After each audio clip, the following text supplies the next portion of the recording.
এই মুহূর্তে সরাসরি নজর রাখবো শ্রমিক ভট্টাচার্যের সাংবাদিক বৈঠকে। কেন্দ্রীয় টিম 31টি জায়গায় ব্যাপক অসঙ্গতি দেখতে পায়। তো এর থেকেই বোঝা যাচ্ছে বাস্তব এই প্রকল্পের স্থিতি কি ছিল। সেজন্য রাজ্যের অংশীদারিত্ব, রাজ্যের অ্যাকাউন্টেবিলিটি, রাজ্যের নজরদারি, রাজ্যের দুর্নীতি বন্ধ এবং তারই সঙ্গে কেন্দ্রীয় সরকারের সর্বাত্মক সহযোগিতা, যুক্তরাষ্ট্রীয় ব্যবস্থার মধ্যে গরিব মানুষকে, প্রান্তিক মানুষকে, অর্থনৈতিকভাবে পিছিয়ে পড়া মানুষকে তাদের পাশে দাঁড়ানোর স্বার্থে এই আইনকে নিয়ে আসা হয়েছে। এবং আমরা বিশ্বাস করি গ্রাম বাংলার সচেতন মানুষ, শহরে বসবাসকারী বা আধা শহরে বসবাসকারী প্রান্তিক মানুষ যাদের এই কাজের প্রয়োজন আছে, তাদের কাজকে নিশ্চিত করবার জন্য এই আইন আনা হয়েছে। 14 দিনের মধ্যে প্রাপ্য টাকা যে কাজ করবেন তাকে দিতে হবে, এটাকে সম্পূর্ণ নিশ্চিত করা হয়েছে এই বিলের মধ্যে দিয়ে। যে কাজ করবেন, যতদিন কাজ করবেন, তার প্রাপ্য টাকা 14 দিনের মধ্যে মিটিয়ে দেবার ব্যবস্থা এই ঝিরামজি বিলের মধ্যে দিয়ে নিয়ে আসা হয়েছে।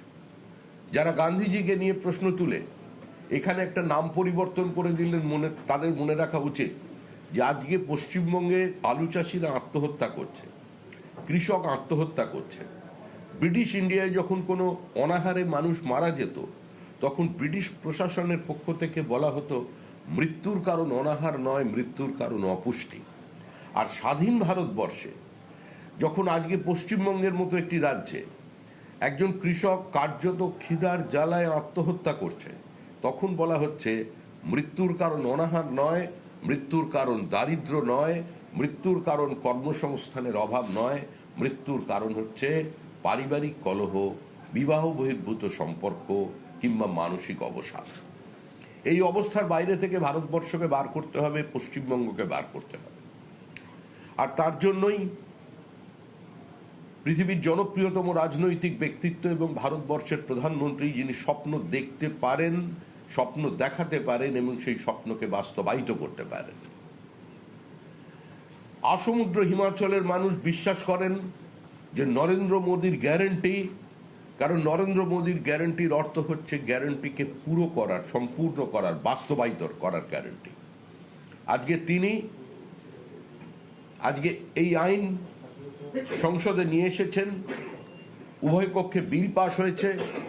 বিরোধিতার জন্য বিরোধিতা করে যারা পশ্চিমবঙ্গের মাটিতে এখনো বিভ্রান্তি ছড়িয়ে যাচ্ছে নির্বাচনের আগে, যারা এসআইআর থেকে শুরু করে 100 দিনের কাজ পর্যন্ত নিয়ে মানুষের সামনে বক্তব্য রাখছেন, আজকে তাদের একবার প্রশ্ন করার প্রয়োজন আছে যে সারা ভারতবর্ষে মনরেগা চলেছে। ভারতের সরকার কোনোদিন দাবি করেনি যে এটা ফুল প্রুফ সিস্টেম। অতীতে যারা এই প্রকল্পকে চালু করেছিলেন তারাও দাবি করেননি যে মনরেগায় কোনো রাজ্যে দুর্নীতি হয়নি। বিজেপি শাসিত রাজ্যেও যে দুর্নীতি হয়নি এ কথা কোনোদিন দলের পক্ষ থেকে বলা হয়নি। কিন্তু অন্যান্য রাজ্যে এই প্রকল্প নিয়ে কোথাও কোনো আন্দোলন নেই, কোনো মুখ্যমন্ত্রীর এত বিবৃতি নেই, দিনের পর দিন কোনো অভিযোগ নেই। আজকে এই প্রকল্পে সারা দেশ জুড়ে দুর্নীতি হয়েছে এবং সেই দুর্নীতির বিরুদ্ধে ব্যবস্থা নেওয়া হয়েছে। যাদের চিহ্নিত করা হয়েছে, প্রয়োজনে বহু রাজ্যে তাদের সম্পত্তি বা তাদের ব্যাংক অ্যাকাউন্ট সিজ করা হয়েছে। রাজ্য সরকার এগিয়ে এসে তার বিরুদ্ধে ব্যবস্থা নিয়েছে। কিন্তু পশ্চিমবঙ্গে এই প্রাতিষ্ঠানিক লুটকে চালিয়ে নিয়ে যাওয়ার জন্য একটা প্রচারের মাধ্যমে, কেন্দ্রের বঞ্চনার নামে, বিমাতৃসুলভ আচরণের নামে আসলে গরিব মানুষের অধিকারটাকে কেড়ে নিয়েছে। এই সরকার যারা মানুষের সামনে আজকে বিভিন্ন সময় বলছেন, তাদের সরকারের আমলে, মানে বন্ধু সরকারের আমলে রাজ্য সরকারের কাছে কত টাকা এসেছিল? 2,13,220 কোটি টাকার।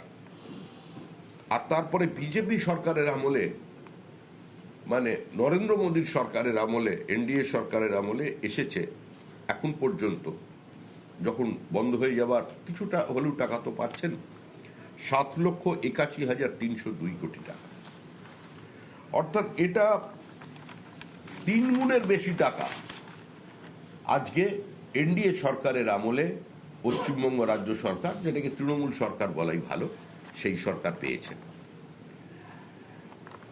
বহু জায়গায় 100 দিনের কাজের নামে যে কাজ হয়েছে সেটার বাস্তবে তার কোনো অস্তিত্ব নেই। যে সম্পদ সৃষ্টি বলে সেটা যারা দেখিয়েছেন সেটা কার্যত মাটির মধ্যে মিশে গেছে।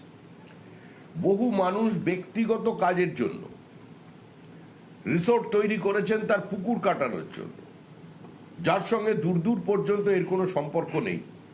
পঞ্চায়েত প্রধানকে সঙ্গে নিয়ে বা স্থানীয় তৃণমূল কংগ্রেসকে সঙ্গে নিয়ে তারা সেখানে মাটি কাটার ব্যবস্থা করেছে, ভেতরে সুইমিং পুল তৈরি করবার জন্য 100 দিনের কাজের টাকাকে ব্যবহার করেছে। একাধিক দুর্নীতি আছে, এখনো পর্যন্ত তার বিরুদ্ধে কোনো ব্যবস্থা নিল না।